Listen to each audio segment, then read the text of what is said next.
ભરૂચ જિલ્લાના વાગરા તાલુકાના પાદરિયા અને કડોદરા ગામ નજીક આવેલા કડોદરા અને પાદરિયા ગામના સરકારી કાંસમાં મોટી સંખ્યામાં માછલીઓ મૃત હાલતમાં મળી આવતા સમગ્ર પથકમાં ચકચાર મચી ગઈ છે। આ ઘટનાની જાણ થતાં વાગરા મામલતદાર શ્રી તથા કડોદરા ગ્રામ પંચાયતના તલાટી કમ મંત્રી દ્વારા સ્થળ પર રૂબરૂ તપાસ કરવામાં આવી હતી। ત્યારબાદ જીપીસીબીના અધિકારીઓ પણ સ્થળ પર પહોંચી આવ્યા હતા અને ઘટના સ્થળેથી પાણીના નમૂના એકત્રિત કરીને લેબોરેટરી પરીક્ષણ માટે મોકલવાની કાર્યવાહી હાથ ધરી હતી।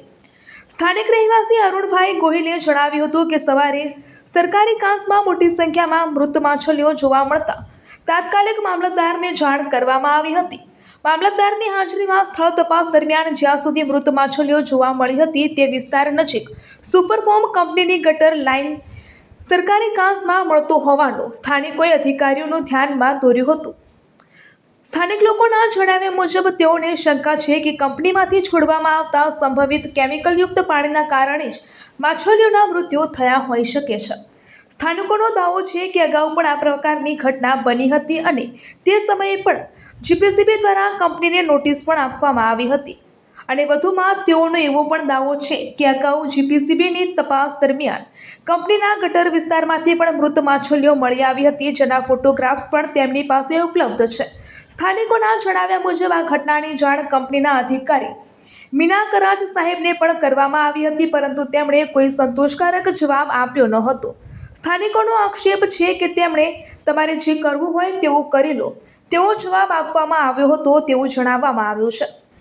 સ્થાનિકોએ સરકાર સમક્ષ મૃત માછલીઓનું પોસ્ટમોર્ટમ, પેથોલોજીકલ પરીક્ષણ, માછલીઓના ટીસ્યુ અને વિસરાના નમૂનાનું પરીક્ષણ તથા જીપીસીબી દ્વારા લેવામાં આવેલા પાણીના નમૂનાના લેબોરેટરી રિપોર્ટ જારી કરવાની માંગ કરી છે।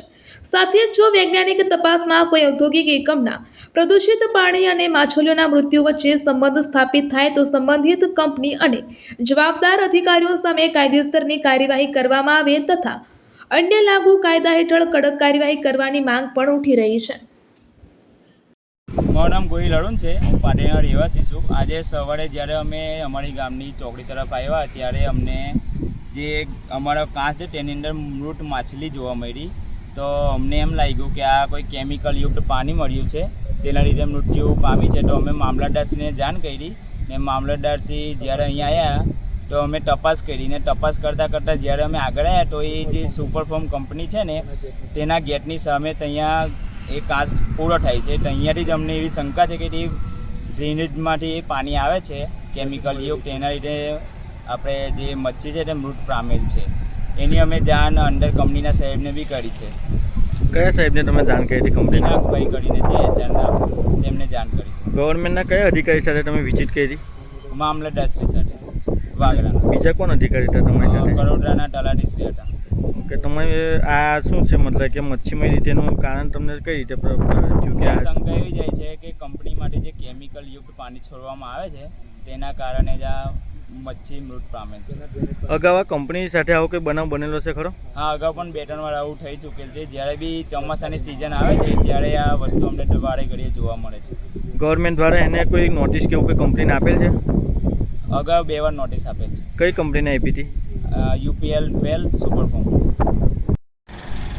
મારું નામ યોગેશ કુમાર કનુભાઈ ગોહિલ, તાલુકો વાગરા, જિલ્લો ભરૂચ। વરસાદી માહોલની અંદર જે વરસાદી પાણી નીકળતું હોય તેની અંદર અનેક કંપનીઓ તેનો ફાયદો ઉઠાવીને પોતાના યુનિટનું પાણી કરતી હોય, એવો જ એક બનાવ બનેલો છે કડોદરા પાદરિયા ચોકડીની વચ્ચે।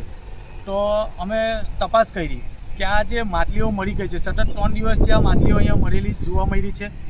ગઈકાલે પણ એના જીમેપ દ્વારા ફોટા પાડવામાં આવે, વિડીયો લીધો અને લાગતા વાગતા અધિકારી જીપીસીબી, કલેક્ટર સાહેબશ્રી, મામલતદાર સાહેબશ્રી અને ફિશિંગ વિભાગને જાણ કરવામાં આવી હતી।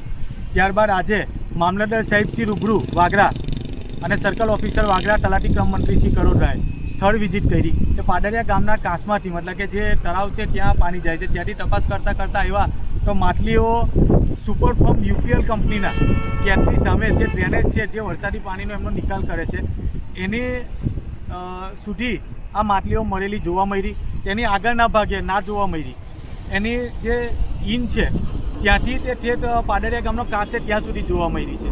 એટલે આ માછલીઓ દર ઘડીએ આ બનાવ બને છે અને અગાઉ પણ સુપરફોર્મ એટલે કે UPL 12 કંપની છે એને ગવર્મેન્ટ જીપીસીબી દ્વારા નોટિસ આપવામાં આવી હતી અને તેના અંદરના ડ્રેનેજમાં તપાસ કરતાં અગાઉ માછલીઓ મરી ગયેલી તેવા પુરાવા સાથે જીપીસીબીનો રિપોર્ટ મારી પાસે છે, મેં માંગેલો હતો તે. એટલે આ દર વખતે જે આ બનાવ બને છે, દર વખતે આ લોકો આવી રીતે લાભ લઈ વરસાદી પાણીનો આવી રીતે પાણી છોડવાનું કરે છે. જે બાબતે અમે એક અઠવાડિયા પહેલાં પણ મીનાક રાજ સાહેબને મળવા આવ્યા હતા, પણ એમને કંઈ જવાબ ના આપ્યો કે તમારે જે કરવું હોય તે કરી શકો. આજે પણ અમે તલાટી ક્રમ મંત્રીશ્રીને લઈને આવ્યા તો જેમ તેમ વર્તન કરતા હતા કે ભાઈ તમે શું કરો છો, શું વિડીયો કરો છો, અહીંયા કોઈ ગવર્મેન્ટ અધિકારી છે, શું થયું છે. તો તેમને બતાવ્યું કે અહીંયા માછલીઓ મરી ગઈ છે. ત્યાં કે ક્યાં મરી ગઈ છે, ચાલો. તો એ અમારી સાથે જોવા ના આવ્યા. હમણાં મામલતદાર સાહેબ બી આવ્યા ત્યારે પણ તેમને ફોન કર્યો કે સાહેબ તમારે જે જોવું છે તે ગવર્મેન્ટ અધિકારી આવ્યા છે તો તમે જુઓ, કારણ કે અમારે કંઈ જોવું નથી એવો તેમને જવાબ આપ્યો છે. તમારી શું માંગ છે હવે? અમારી માંગ એવી જ છે કે આની જીપીસીબી દ્વારા તપાસ કરવામાં આવે. મામલતદાર સાહેબ બી અત્યારે જીઆઈડીસીને એને લેખિતમાં જવાબ કરવાના છે અને એમને રિપોર્ટ કરવાના છે કે આનું તપાસ કરવામાં કે શેના દ્વારા મૃત્યુ માછલીઓ પામી છે. કે દર વખતે એક જ જગ્યા ઉપર જે મતલબ કે 1 કિલોમીટરનો એરિયા છે તેની અંદર જ કેમ બનાવ બને છે, જ્યાં તે લોકો પાણી કાઢે છે ડ્રેનેજ દ્વારા, તે ડ્રેનેજમાંથી જ ત્યાં આગળથી જ કેમ માછલીઓ મળેલી જોવા મળે છે, અગાઉ કેમ નથી મળતી, તેની આગળના ભાગે કોઈ જગ્યા મળેલ માછલીઓ જોવા મળી નથી. કંપની દ્વારા ડ્રેનેજનું પાણી ક્યાં કાઢવામાં આવે છે? સરકારી કાંસ છે તેની અંદર કાઢવામાં આવે છે. 2 જગ્યાએ તેમનો બોર લીકેજ થઈ ગયો હશે, ઈટીપીની લાઈન, ત્યાં તેમનું બોર પણ મારેલું છે. એ જગ્યાએ પણ માછલીઓ મળેલી જોવા મળી છે.